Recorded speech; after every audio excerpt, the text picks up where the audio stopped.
I'm trying to live my greenest life possible, and I've developed a 10-step plan. And the first step is research. When we research, it's more than just understanding climate change and the best way to live a green life. It's also understanding our own trash habits and the resources available to us in our community.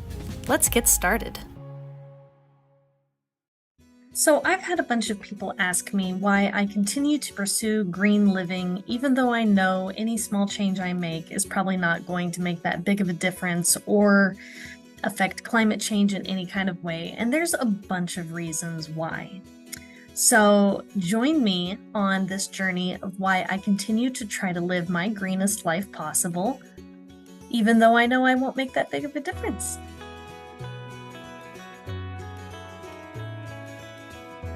Currently developing a book, 10 Steps to Green Living.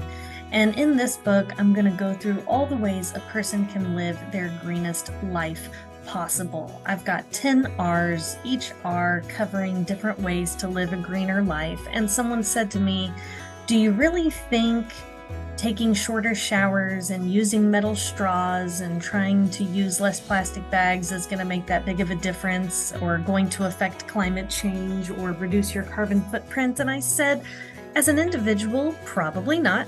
In fact, definitely not. But does that mean that we should stop trying? I care about this younger generation. I care about the people who are fighting for climate justice, and I want them to have a future. So I want to lead by example. If enough of us make those changes, then yeah, it will have an impact. Living a greener life is important. It doesn't matter if my single decisions make that big of a difference. I want to know that I've done my part. And the first thing I do, in fact, it's my first R, is research. I research the greenest ways to live. I research who's causing the most harm. I did a trash audit, and I want to know what I can do in my local community. So sometimes it helps to think small instead of getting hung up on like what we can do at a federal level. So living a green life is important. Even if you know that what you're doing is not going to make that big of a difference. Now, I want to share with you real quickly a book that has helped me a lot.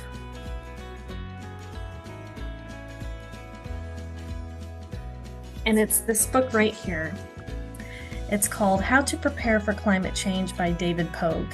And I've found it to be incredibly helpful. In this book, he covers all sorts of different topics like what to grow, where to invest, how to insure, protecting your children, how to prepare for heat waves, preparing for drought, wildfires, where to find hope. Like, it's very comprehensive and it's not alarmist. So I think it's important to try to stay positive and to try to just get through this the best way that we can. But I've seen a lot of people down on themselves if they use a plastic bag or they use a plastic straw, or maybe they forgot to bring their to-go cup. And I just want to remind everybody that we are not the biggest climate change contributors. Us, the individuals, we are not the ones causing the problem. In fact, it's about 2/3 of the carbon emissions are coming from about 90 companies. So I guess, if you round up, you could say about 100 companies are causing most of the carbon emissions. And these companies are primarily oil-based companies. We are going to have to learn how to wean ourselves off of the oil industry. And burning coal is a big one. Aramco. I've been to Aramco. I lived in Saudi Arabia. It's one of the most profitable companies in the world. ExxonMobil. So let's have a look at what it is that's causing climate change. So looking at what's really causing a lot of the climate change, transportation is a big one. And this is not just driving around with your individual car, it's also the shipping of goods and materials. So the more we buy, the more we consume, the more we contribute to this problem.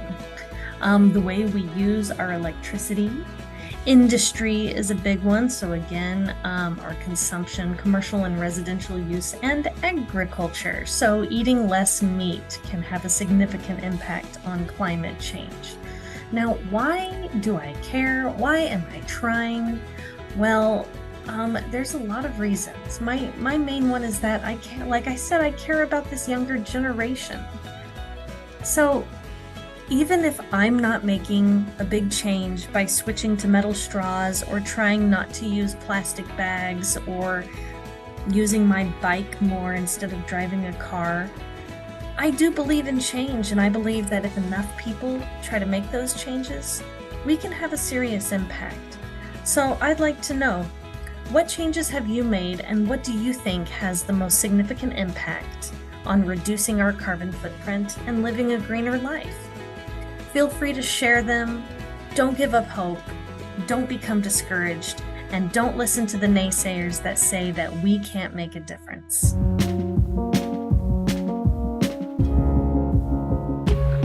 Wow, gross.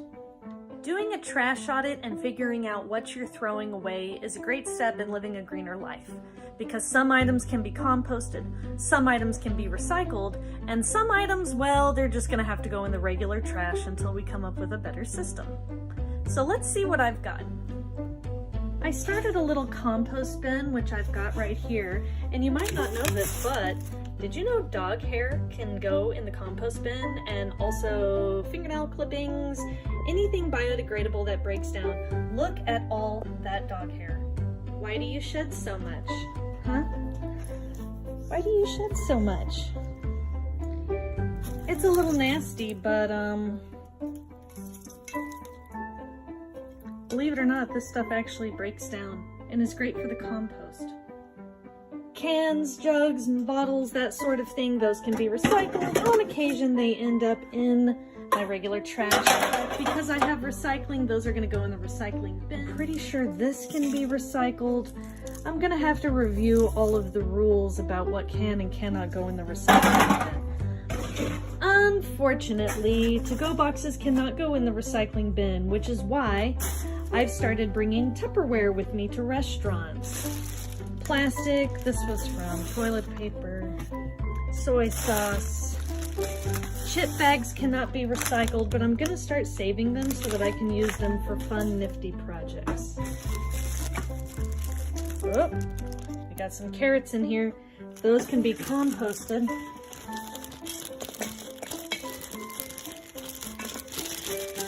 And the plastic, unfortunately, has to go in the trash. More plastic. Plastic. What is this? Oh, a microfiber sheet. Some mess.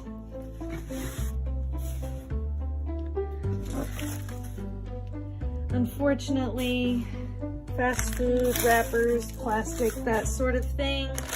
Chip bags. Those are just gonna have to go into the regular trash until I come up with another method for recycling them.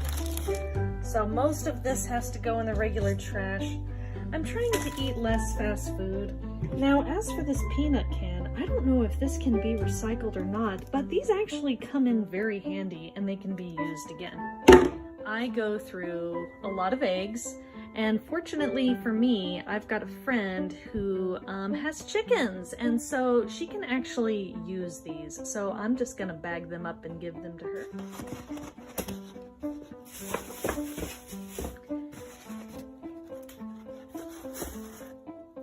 Unfortunately, the recycling bin does not take glass because it can get broken. Most of the glass that I have comes in the form of glass jars.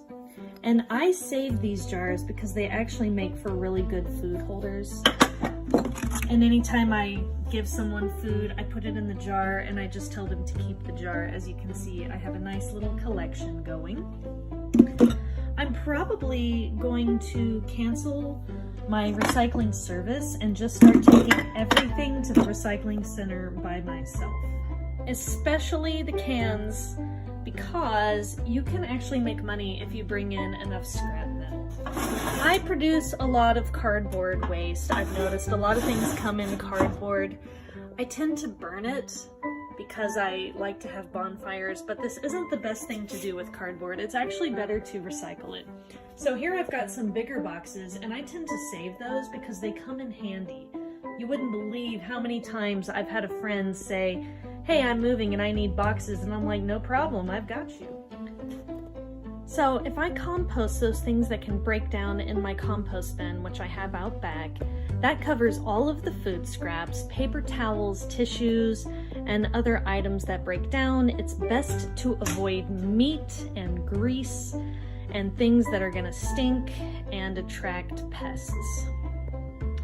The cans and the bottles I can put in my recycling bin for now. If I end up canceling my recycling service, I'm probably just gonna start making trips to a recycling center myself so that I can bring the glass, because right now, unless I box it up and take it myself, it just has to go in the regular trash, or I can save the containers. But I like drinking out of glass bottles more than cans, though using cans is probably a little more environmental.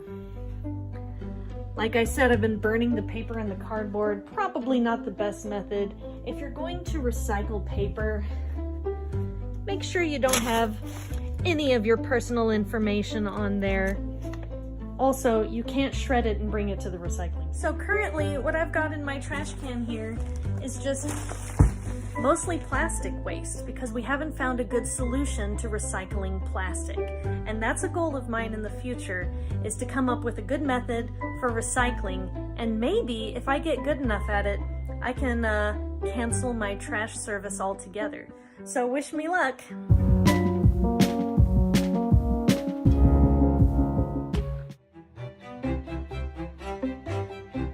I decided to look into all the resources, restaurants, farmers markets, gardens, bike areas, public transportation, and all of the other eco-friendly organizations and services in my local area. Knowing what's available to you can really help you live a greener life. So if you're trying to get involved in the green movement, here are some of the questions you might ask yourself. Where are the local restaurants and businesses? Eating locally instead of going to a chain restaurant puts money back into the community.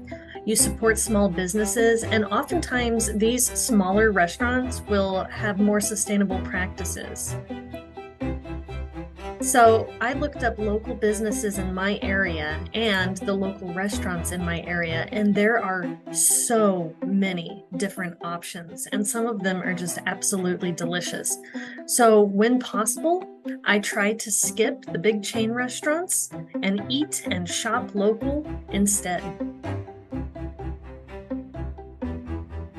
Also, green spaces and parks are not only enjoyable, but they're very good for wildlife and also for pollinators.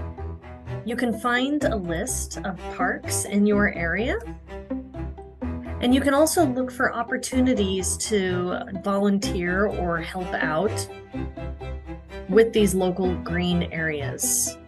I also like that many of them are bike friendly. So get involved with your local parks and your local green spaces and see how you can help. Public transportation is a must for anyone trying to live a greener life, and it's not always easy. The city I live in is not large enough for a proper public transportation system. Right now we have a bus services, and they're really not the best. Unfortunately, the city I live in, it's very difficult to get around without a car. But hopefully in the future, we can invest in better public transportation. Living a green life means more recycling, but you don't want to overwhelm recycling centers with items that can't be given. So make sure you get in touch with the local recycling center in your area to see what they take and what they cannot take. And the same goes for electronics, yard waste, and any other type of trash that you'll be getting rid of. Try to avoid the landfills when possible, and look at what other services are offered in your community.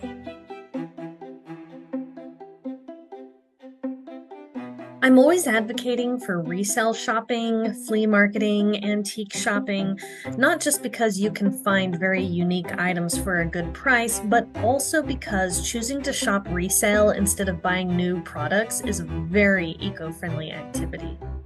It puts a stop to the production and transportation process, which requires burning fossil fuels and is just really hazardous. It also reduces waste. Textile waste is a major hazard, and people throw away a ton of good stuff. So look for local resale shops and flea markets.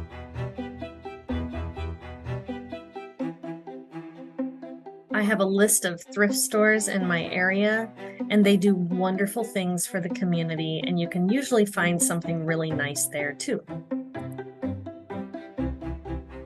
A farmer's market is a great way to buy local produce. It's usually healthier. Oftentimes it's organic, and you are supporting local farmers.